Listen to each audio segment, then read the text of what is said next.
Friends, कैसे हैं आप? उम्मीद करती हूँ अच्छे ही होंगे। तो आज मैं आपको करवाने जा रही हूँ समानता के विषय में कि समानता क्या है, ये समाज में क्यों ज़रूरी है और विभिन्न दार्शनिकों के इस पर क्या क्या विचार हैं। अगर आपको मेरी वीडियो पसंद आ रही है तो चैनल को सब्सक्राइब करें, वीडियो को लाइक करें और ज़्यादा से ज़्यादा शेयर करें। बने रहिए चैनल के साथ। तो चलिए मेरी वीडियो की तरफ। तो आज हम पढ़ने जा रहे हैं समानता के विषय में। इसे अंग्रेजी में इक्वलिटी कहते हैं। समानता शब्द की जो उत्पत्ति है वो फ्रेंच एवं लैटिन भाषा के एक्युलिस, एक्यूस और एक्युलिटस से हुई है, जिसका अर्थ है बराबर होना। नॉर्मली सी बात है, समानता का क्या अर्थ होगा? बराबर होना। ठीक है। साधारणतः शब्दों में अगर देखा जाए तो समानता का क्या अर्थ है? प्रत्येक मनुष्य का समान महत्व। मतलब कहने का क्या है कि प्रकृति ने सभी मनुष्य को समान बनाया है, तो सभी का महत्व कैसा होना चाहिए? समान होना चाहिए। लेकिन अगर बात करें अंतर्राष्ट्रीय स्तर के, तो क्या है कि जो अभिव्यक्ति है इसकी, किसकी? समानता की, वो 1789 की फ्रेंच क्रांति में मानी जाती है। इस क्रांति में प्रथम नारा समानता ही है। इसमें 3 नारे दिए गए थे और जो प्रथम नारा था वो क्या था? समानता का ही दिया गया था। समानता का जो सिद्धांत है इसका प्रथम प्रतिपादक जॉन लॉक को माना जाता है। आप सभी को पता है जॉन लॉक क्या है? वो प्राकृतिक अधिकार को मानता है। तो सबसे पहले जो है समानता के सिद्धांत को भी जॉन लॉक ने माना है। तो अब हम पढ़ लेते हैं इसकी परिभाषाएं। सबसे पहले बात कर लेते हैं जॉन लॉक की ही, क्योंकि वो प्रकृति का जो अधिकार है उसको बहुत मानता है। तो वो क्या कहता है समानता के विषय में कि प्रकृति का सर्वोच्च स्वामी सर्वगामी ईश्वर है। मतलब किसने बनाया प्रकृति को? ईश्वर ने बनाया है। ठीक है। जिसने सभी मनुष्य को समान बनाया है और इस ईश्वर ने क्या है, किसी के साथ कोई भेदभाव नहीं किया है, सभी मनुष्य को समान बनाया है। दूसरी परिभाषा है लास्की की। वो क्या कहते हैं कि जो समानता है वो समतल करने की प्रक्रिया, मतलब सबको जो है समतल यानी बराबर करने की एक प्रक्रिया है। यहाँ पर कोई भी छोटा बड़ा अमीर गरीब नहीं है। तीसरी जो परिभाषा है वो बारकर ने दी है। उन्होंने क्या कहा कि समानता जो है एक बहुरूपिया विचार है। मतलब विचार बताया इसने। कौन सा विचार? बहुरूपिया। बहुरूपिया क्या होते हैं बेटा? जो बार बार अपना भेष बदलते हैं। तो इन्होंने समानता को जो है बार बार अपना भेष बदलने वाला विचार बताया है, जो आसानी से अपना रूप बदलकर नया रूप ले लेता है। ये क्या कहता है कि जैसी सिचुएशन होती है वैसा ही अपना रूप बदल लेता है। अगला जो विचार दिया है लॉर्ड एक्टन ने दिया है। उन्होंने क्या कहा कि सभी व्यक्तियों के साथ एक समान बर्ताव करना चाहिए। उसने क्या कहा कि सभी व्यक्ति समान हैं, तो उन सभी के साथ बर्ताव जो है, व्यवहार जो है वो समान करना चाहिए। अब हम पढ़ते हैं समानता की अवधारणाएं। यहाँ पर हम 5 अवधारणाओं के विषय में पढ़ेंगे।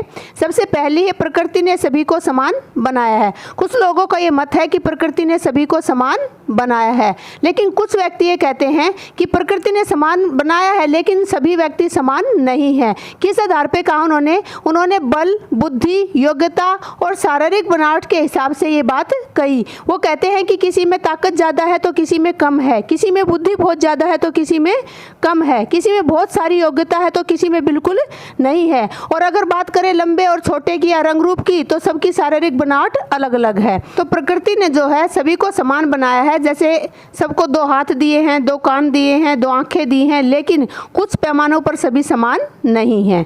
अब दूसरा पढ़ लेते हैं। समानता प्रकृति के नियम के विरुद्ध है। अब प्रकृति क्या है? प्रकृति स्वयं जो है वो खुद जो है समान नहीं है। क्यों नहीं है? क्योंकि प्रकृति में जो पृथ्वी को हम देखें तो कहीं पे क्या है? मैदान है, तो कहीं पे क्या है? नदी नाले हैं, कहीं पे क्या है? पहाड़ है। तो ये प्रकृति जो है ये खुद ही जो है समान नहीं है। तो ये जो है व्यक्ति को समान कैसे बना सकती है? अगर हम देखें तो कुछ लोग यहाँ पे बहुत ही प्रतिभाशाली होते हैं और कुछ व्यक्ति यहाँ पे मंदबुद्धि होते हैं। तो अगर हम वेतन देने की बात करें, जॉब की बात करें, तो मान लो ये लग गया बैंक में मैनेजर और ये लग गया चपरासी, तो दोनों को हम समान वेतन कैसे दे देंगे? तो ये प्रकृति के नियम के विरुद्ध है। तीसरा जो पॉइंट है वो है समानता एक आधुनिक विचार है। मतलब क्या है कि समानता एक आधुनिक विचार है। जैसे जैसे समय आगे बढ़ा तो क्या है कि जैसे राजा होते थे, उनके मंत्री होते थे, उनको क्या मिलते थे? विशेष अधिकार मिलते थे। लेकिन कुछ लोग जो नीचे तबके के थे उनके साथ क्या होता था? शोषण होता था। तो धीरे धीरे करके ये विचार इतना प्रबल हुआ कि लोगों ने जो है समानता के विचार को उठाना शुरू कर दिया। ठीक है। तो उन्होंने क्या समानता मांगी? उन्होंने कानून के समक्ष समानता, सभी को समान अधिकार और अवसर की समानता की मांग उठने लगी। तो समानता क्या है, ये आज का विचार है, ये एक आधुनिक विचार है। आगे आता है फ्रांसीसी घोषणा पत्र 1789 में, अधिकार और मर्यादा में सभी लोग जन्म से समान एवं स्वतंत्र है। ये जो है फ्रांसीसी घोषणा हुई थी 1789 में, और मैंने आपको बताया था कि ये फ्रेंच क्रांति में इस शब्द की उत्पत्ति हुई थी और प्रथम नारा था। तो इसमें क्या बात कही गई थी कि जो अधिकार है और जो मर्यादा है उसमें सभी लोगों जन्म से ही समान और स्वतंत्र है, मतलब सबको जो है समानता मिलनी चाहिए और सभी स्वतंत्र हैं। अगली जो अवधारणा है समानता के विषय में वो क्या है कि समानता सामाजिक परिवर्तन की मांग है। कि समानता क्या चाहती है कि समाज में परिवर्तन हो। मैंने अभी आपको बताया कि कुछ को विशेष अधिकार मिले तो कुछ का शोषण हुआ। तो इसमें क्या हुआ कि समाज में एक बहुत बड़ा परिवर्तन हुआ। इस परिवर्तन के साथ साथ कई चीज़ें उभर के सामने आई। क्या आई कि समाज में रंग, जाति, धर्म, भाषा और क्षेत्र के आधार पर समानता होनी चाहिए। ये नहीं है कि कोई गोरा है या काला है या कोई उच्च निम्न जाति का है या कोई किसी विशेष धर्म का है, ऐसा नहीं होना चाहिए। सबको जो है समान जो है अवसर मिलने चाहिए। किसको? सभी जाति, धर्म, लिंग, भाषा के आधार पर।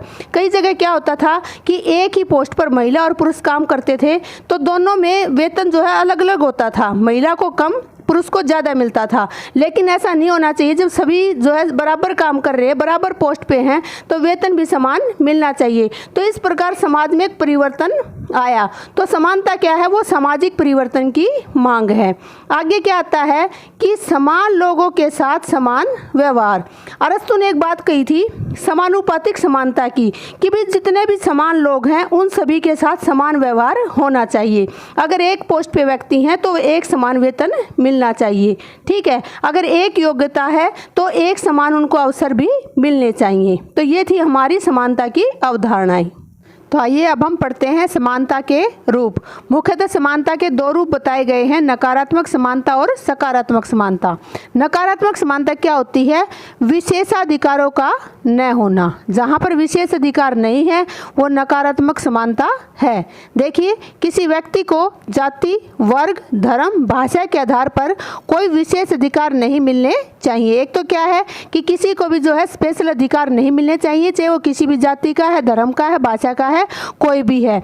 दूसरा क्या है कि समानता में समान में भेदभाव नहीं होना चाहिए। समानता में क्या है कि जो समान व्यक्ति हैं, ठीक है, अगर उनमें समान योग्यता है, अगर उनमें समान जो है अवसर की उपलब्धता है तो उनमें भेदभाव नहीं होना चाहिए, ठीक है। तो ये है हमारी नकारात्मक समानता। अब हम पढ़ते हैं सकारात्मक समानता। अगर सामान्य तौर पर इसका अर्थ देखा जाए तो वो कहलाता है समान अवसरों की उपलब्धता। मतलब सबको क्या है, समान अवसरों की उपलब्धता मिलनी चाहिए। अब देखिए क्या है इसमें, प्राकृतिक असमानताओं को स्वीकार करते हुए, मतलब जिसमें भी प्राकृतिक असमानता है, चाहे वो शारीरिक बनावट है, चाहे वो बुद्धि की है, चाहे रंग रूप की है, उनको स्वीकार करते हुए सामाजिक विषमताओं को दूर करने का प्रयास। मतलब इनको तो स्वीकार किया और दूसरा क्या किया, जो समाज में जो असमानता है उनको दूर करने का यहाँ पर प्रयास किया गया है। देखिए यहाँ पर जो है रूसो ने दो तरह की जो विषमताएं बताई हैं। कौन सी विषमताएं? एक प्राकृतिक विषमताएं जो प्रकृति ने हमें भेंट में दी हैं, मैंने पहले भी ऊपर भी बताया है, जो शारीरिक बनावट है, रंग रूप है, बुद्धि है, वो विषमताएं हैं जिन्हें हम दूर नहीं कर सकते। तो हमें उनको क्या करना पड़ेगा, स्वीकार करना पड़ेगा। और दूसरी जो विषमताएं हैं उन्हें हम परंपरागत विषमताएं कहते हैं, जो इसके अंदर आती हैं, जिन्हें हम दूर कर सकते हैं प्रोत्साहन के द्वारा, प्रतिस्पर्धा के द्वारा जो है उनको हम दूर कर सकते हैं। तो इस प्रकार क्या है कि रूसो ने क्या कहना चाहा है कि जो सभी व्यक्ति हैं उनके व्यक्तित्व के जो विकास है उसके संपूर्ण अवसर प्रदान किए जाएं।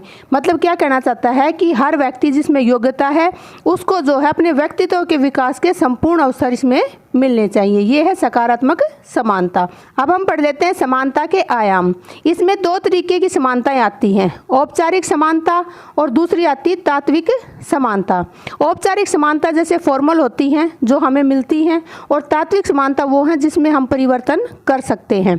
तो औपचारिक समानता में दो तरीके की समानता है, कानूनी समानता और राजनीतिक समानता। कानूनी समानता में क्या आता है कि आधुनिक युग में कानूनी समानता की मांग रखी गई है। आप सभी को पता है, पहले इतना नहीं पता था, राजा जो बोल देता था उसी को आदेश मान लिया जाता था।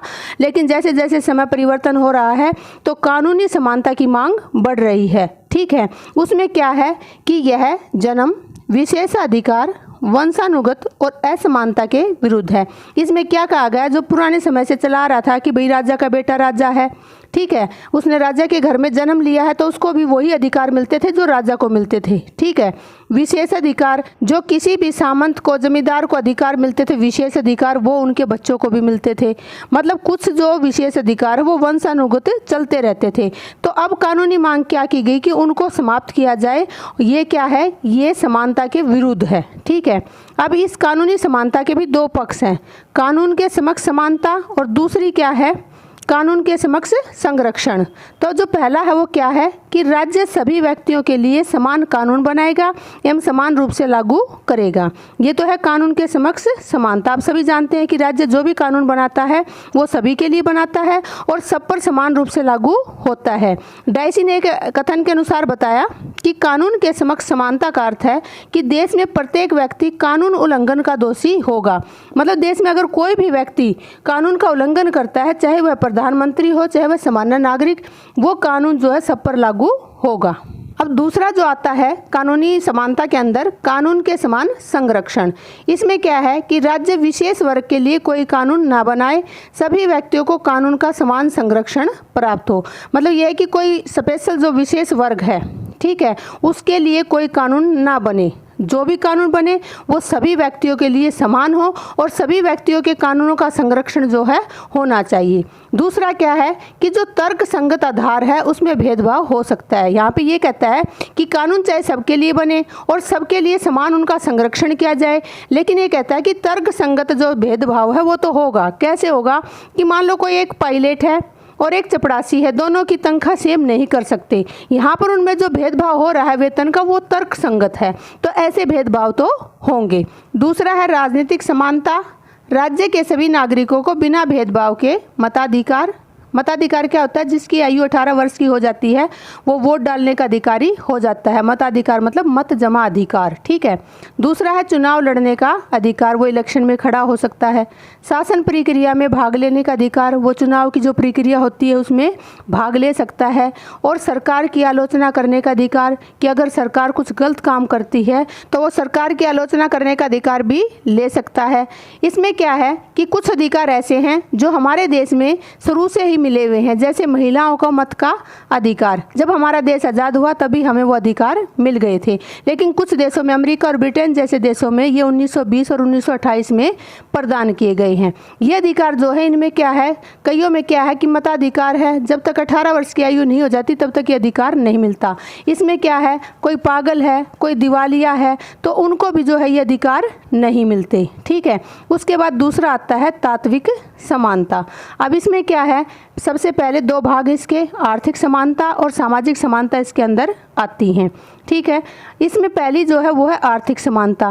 CEM जॉर्ज दार्शनिक ने क्या कहा कि आर्थिक समानता के बिना राजनीतिक समानता एक भ्रम है। ये कहना चाहता है कि जब तक देश के अंदर, जब तक जो है आर्थिक समानता नहीं होगी तो राजनीतिक समानता जो है वो असंभव है, भ्रम है, ठीक है। इसमें क्या कहा गया कि सभी नागरिकों को अपनी न्यूनतम आवश्यकताओं को पूर्ण करने का अवसर मिले। न्यूनतम आवश्यकता कौन सी है, रोटी कपड़ा और मकान, ठीक है, और साथ साथ में शिक्षा और चिकित्सा, ये सभी आवश्यकताएं पूरी होने का उन्हें अवसर मिले। दूसरा क्या है कि जितना भी उत्पादन होता है और जो वितरण होता है, ठीक है, उन संसाधनों पर सभी वर्गों का समान अधिकार होना चाहिए। ये नहीं कि अमीर और अमीर हो जाए और गरीब और गरीब हो जाए, तो इस पर जो है उत्पादन और वितरण के साधनों पर सभी का अधिकार होना चाहिए। आगे है उचित कार्य के लिए उचित वेतन। जो उचित कार्य करता है कार्य के अनुसार उसका वेतन भी होना चाहिए। ये नहीं कि काम करे वो सुबह से शाम तक और उसे 200 रुपये दे दिए जाएं, ऐसा नहीं होना चाहिए। उसके बाद है आर्थिक सुरक्षा। कई बार काम करते हुए किसी को चोट लग जाती है, कोई मर जाता है, तो उनकी आर्थिक सुरक्षा भी होनी चाहिए, उनके परिवार की सुरक्षा जो है उसकी जिम्मेदारी होनी चाहिए। अब हम पढ़ते हैं सामाजिक समानता। समाज में सभी लोगों को समान रूप से विकास करने के अवसर दिए जाएं। किसको, सभी लोगों को, मतलब बिना जाति धर्म भाषा का भेदभाव किए बिना सभी को समान रूप से क्या, विकास करने के अवसर प्रदान किए जाएं। और क्या किया जाए, भेदभाव और जो छुआछूत है उसकी समाप्ति की जाए। ठीक है, अब इसके एग्जाम्पल देती हूँ मैं कि जो अमेरिका है, अमेरिका में अब्राहम जो लिंकन है, उन्होंने दास प्रथा से मुक्ति दिलवाई। क्या था कि लोगों को दास बना लिया जाता था, बंधुआ मजदूर बना लिया जाता था और इन दासों को बेचा भी जाता था। तो इससे क्या है कि समाज में समानता कहाँ रही है, तो असमानता होगी। एक व्यक्ति जो है दास है, एक राजा है। ठीक है, तो अब्राहम लिंकन ने क्या किया, इस दास प्रथा को समाप्त किया। तो समाज में क्या हुआ, विकास करने के अवसर इन्हें भी मिले। दूसरा क्या है, भारत में डॉक्टर बी.आर. अम्बेडकर ने दलित उत्थान एवं संरक्षण के कार्य किए। बी.आर. अम्बेडकर जी ने क्या किया, दलितों के उत्थान के लिए कार्य किए और उनका संरक्षण हो वो कार्य भी किए। ठीक है, अब क्या है कि इन्होंने बताया कि सामाजिक समानता क्या है कि अधिकार, पद, पुरस्कार देते समय जाति, धर्म, लिंग को महत्व नहीं दिया जाना चाहिए। वो क्या है, सामाजिक समानता।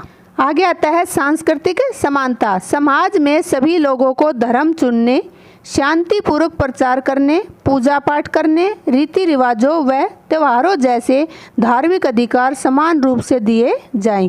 क्या कहा है कि समाज में कोई भी व्यक्ति किसी भी धर्म को अपना सकता है, शांतिपूर्वक उसका प्रचार भी कर सकता है, अपने तरीके से उसकी पूजा पाठ कर सकता है और उस धर्म में जो रीति रिवाज हैं और त्यौहार हैं उनको मनाने के समान अवसर प्रदान किए जाएं। ये है सांस्कृतिक समानता।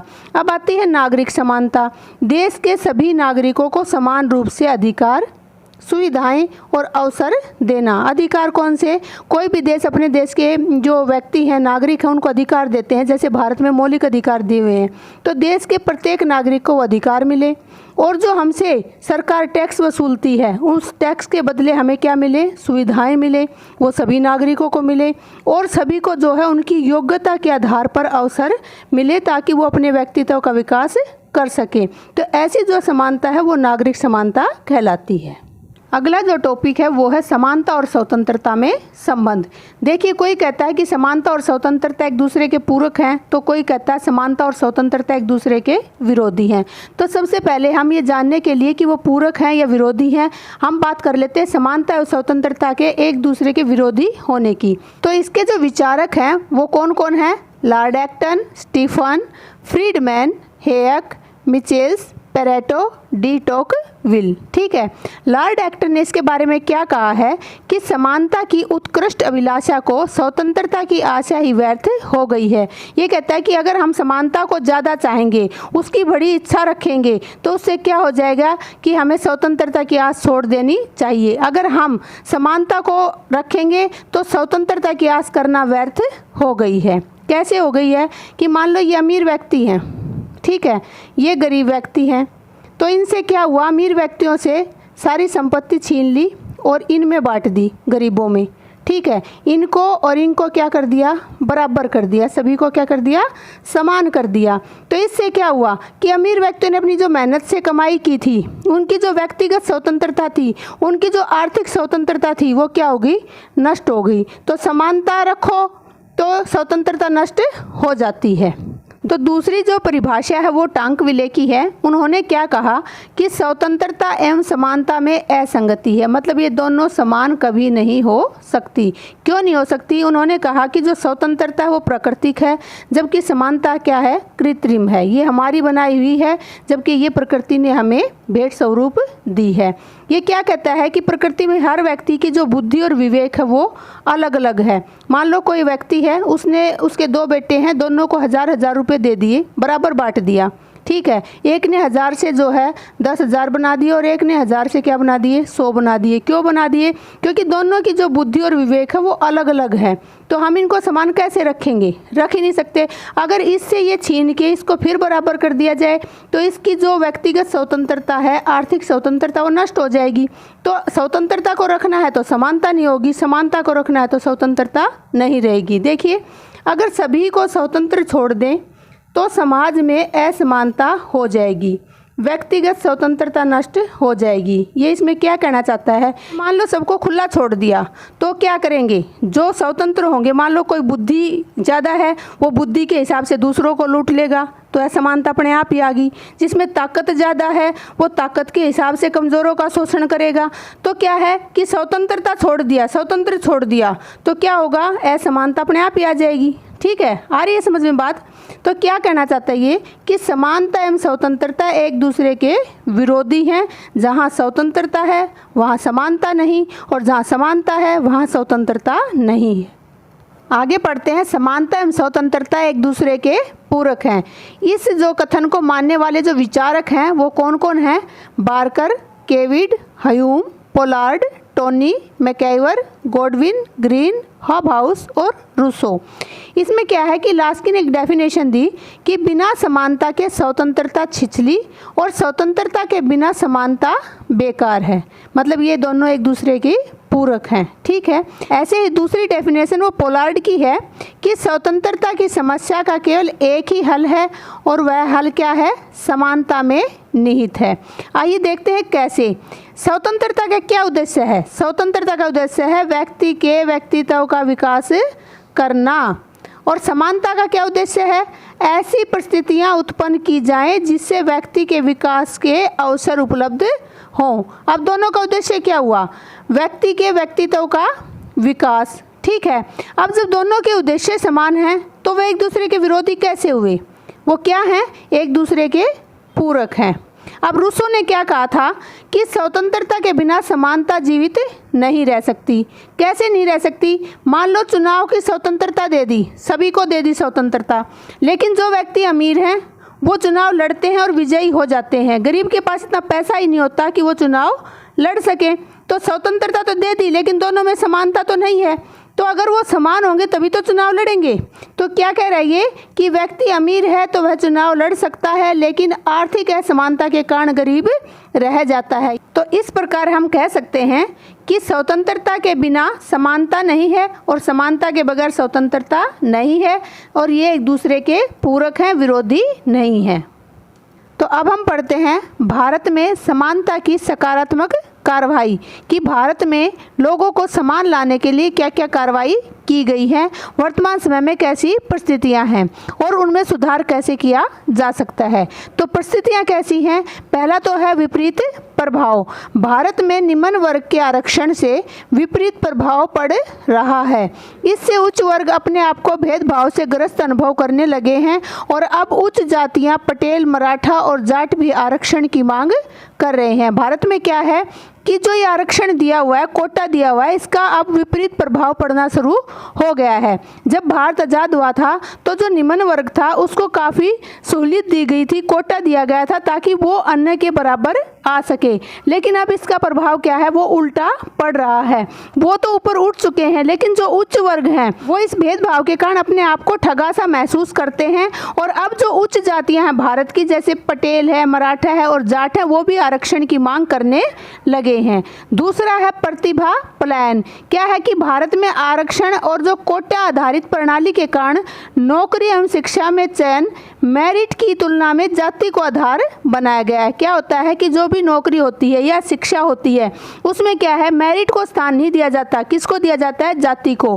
किस आधार पर? आरक्षण और कोटे के आधार पे। तो चयन जो है वो जाति के आधार पर हो जाता है। इससे जो बुद्धिजीवी हैं, जो अच्छे नंबर लाते हैं, मेरिट में आते हैं, वो क्या है, वो विदेशों में पलायन कर जाते हैं। तो इस प्रकार हमारा जो देश है, हमारा जो राष्ट्र है, उस प्रतिभा का फायदा नहीं उठा पाता, वो प्रतिभा विदेशों में पलायन कर जाती है। तीसरी जो भारत में परिस्थिति है वो है संविधान के विरुद्ध। कैसे कि जो भारतीय संविधान है उसमें समानता के सिद्धांत को अपनाया गया है, लेकिन इस समानता के सिद्धांत के साथ साथ जो वंचित वर्ग है उनकी योग्यता में छूट दी हुई है, चाहे वो शिक्षा है चाहे वो नौकरी है। भारत में सामाजिक रूप से पिछड़े, आर्थिक रूप से कमजोर, अनुसूचित जाति एवं जनजाति वर्ग के लिए आरक्षण की व्यवस्था की गई है। मतलब ये कहना चाहता है कि भारत में वैसे तो समानता का सिद्धांत है जो अनुच्छेद 14 से 18 दिया हुआ है, लेकिन फिर भी जो है वंचित वर्गों, पिछड़ी जातियों, आर्थिक रूप से कमजोर लोगों, मतलब इन सभी को क्या है, आरक्षण दिया हुआ है। तो ये संविधान के विरुद्ध है। अगली जो परिस्थिति है वो क्या है कि भारतीय संविधान ने अनुच्छेद 15(4), 15(5) और 16(4) के तहत क्या है कि शैक्षणिक रूप से दुर्बल वर्ग को विशेष रियायत का प्रावधान दिया गया है। जो शैक्षणिक रूप से दुर्बल है, मतलब जो कम पढ़े लिखे हैं, ठीक है, उनको विशेष रियायत दी गई है। देखिए कि भारत में समानता के विचार पर क्या क्या सुधार हो सकते हैं। पहला तो है पागल एवं संकी को छोड़कर सभी को मताधिकार मिले। क्यों मिले? क्योंकि सही व्यक्ति ही सही व्यक्ति का चुनाव कर सकता है, योग्य व्यक्ति ही योग्य का चुनाव कर सकता है। अगर हम सबको ऐसे मताधिकार देंगे तो कोई भी गलत व्यक्ति सत्ता में आ सकता है। अगर व्यक्ति गलत सत्ता में आएगा तो वो गलत ही डिसीजन लेगा। इसके बाद आता है आरक्षण एवं कोटा आर्थिक आधार पर होना चाहिए। जिसको भी आरक्षण देते हैं या कोटा देते हैं वो आर्थिक आधार पर देना चाहिए, ठीक है। तीसरा क्या है कि जो रोजगार का चयन जाति, धर्म, भाषा एवं लिंग के बजाय योग्यता पर आधारित होना चाहिए। क्यों होना चाहिए? क्योंकि जब जाति के आधार पर देते हैं रोजगार तो जो दूसरे बुद्धिजीवी हैं वो क्या करते हैं, वो पलायन कर जाते हैं, और जो हमारा राष्ट्र है वो प्रतिभाशाली लोगों का फायदा नहीं उठा पाता। तो क्या होना चाहिए कि उन व्यक्तियों को भी यहीं पर रोजगार मिलना चाहिए, मतलब योग्यता के आधार पर रोजगार देना चाहिए। अगला क्या है, शैक्षणिक स्तर पर दुर्बल व्यक्ति को आर्थिक सहायता व छूट। अगर कोई दुर्बल व्यक्ति पढ़ना चाहता है तो उसको क्या आर्थिक सहायता दी जाए, उसे आर्थिक छूट दी जाए, ठीक है। ऐसे नहीं कि भैया ऐसे ही जाति के आधार पर किसी का चयन करके उसको छूट दी जाए, ठीक है। थैंक यू मेरी वीडियो देखने के लिए। अगर आपको मेरी वीडियो पसंद आ रही है तो चैनल को सब्सक्राइब करें, वीडियो को लाइक करें और ज़्यादा से ज़्यादा शेयर करें ताकि हर कोई इसका फ़ायदा ले सके। मिलती हूँ अगली वीडियो में। Bye bye, take care.